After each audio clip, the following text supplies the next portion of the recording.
नमस्कार, टीव्ही 9 मराठीमध्ये आपलं स्वागत। मी प्रज्ञा आणि बुलेटिनच्या सुरुवातीलाच महत्त्वाची बातमी।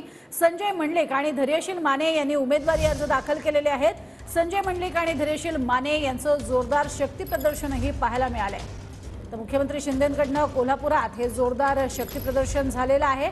धैर्यशील माने शिंदे गटाचे हातकणंगल्याचे उमेदवार आहेत, तर संजय मंडलिक यांना शिंदे गटाकडनं कोल्हापूरचं तिकीट देण्यात आलेलं आहे आणि त्यामुळे इथे जोरदार शक्ती प्रदर्शन हे दोघांच्या वतीनं करण्यात आलेला आहे। कोल्हापूर आणि हातकणंगले या दोन्ही ठिकाणचे हे मुख्य उमेदवार जे विद्यमान खासदारही आहेत आणि त्यांचं हे शक्ती प्रदर्शन मुख्यमंत्र्यांच्या उपस्थितीमध्येच पाहायला मिळालं।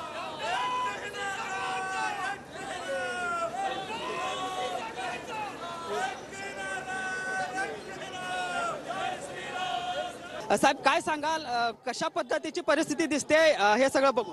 हे तुम्हीच पहा, सगळं भगवं वादळ निर्माण झालेलं आहे महायुतीचं आणि सर्वांनी ठरवलंय दोन्ही उमेदवार जिंकून आणायचे आणि मोदीजींचे हात बळकट करायचे आणि त्यासाठी या निवडणुकीमध्ये फॉर्म भरायला हजारो लोक आलेले आहेत। सगळे रस्ते गल्ल्या चौक फुल झालेले आहेत, यावरून चित्र तुम्हाला दिसलेलं आहे। एकूणच आपण म्हणतोय महाविकास आघाडीने शाहू महाराजांना उमेदवारी या ठिकाणी दिलेली आहे। कसं बघता शाहू महाराजांच्या निवडणुकीप्रमाणे आम्ही निवडणूक लढवू आणि जिंकू। कुठले आरोप प्रत्यारोप करणार, आम्ही विकासाचा मुद्दा घेऊन लढणार। आमची निवडणूक विकासाच्या मुद्द्यावर आहे। देशामध्ये 10 वर्षात मोदीजींनी केलेला विकास आणि आम्ही 2 वर्षात केलेला विकास हे डोळ्या लोकांच्या समोर नेणार आणि विकासाच्या मुद्द्यावर ही निवडणूक आम्ही लढवणार। तर कोल्हापूर आणि हातकणंगले बाळासाहेबांचं देखील स्वप्न असायचं, हे दोन्ही खासदार शिवसेनेचे असावेत। काय किती गांभीर्याने बाळासाहेबांचं स्वप्न पूर्ण करण्यासाठी तर आमच्यासारखे कार्यकर्ते आहेत आणि बाळासाहेबांची सगळी स्वप्न पूर्ण झाली। राम मंदिराचं, अयोध्येमध्ये राम मंदिर बांधायचं मोदी साहेबांनी पूर्ण केलं। काश्मीरचं 370 कलम हटवण्याचं स्वप्न मोदी साहेबांनी, अमित शहानी पूर्ण केलं। त्यामुळे हे स्वप्न देखील आम्ही पूर्ण करणार। राज्यात काय नेमकी महायुतीची परिस्थिती आणि मोदीजींना मजबूत 45 पेक्षा जास्त खासदार इथून देणार। काल मोदीजींनी जाहीरनामा प्रसिद्ध केला। खरं तर कसं बघता या जाहीरनाम्याकडे मोदीजींच्या? त्या जाहीरनाम्यामुळे पूर्णपणे देशामध्ये एक मोदी लाट निर्माण झालेली। शेवटचा प्रश्न, राज्यात काय नेमकी परिस्थिती दिसते महायुतीची? राज्यामध्ये 2 वर्षात केलेली कामं लोकांसमोर आहेत।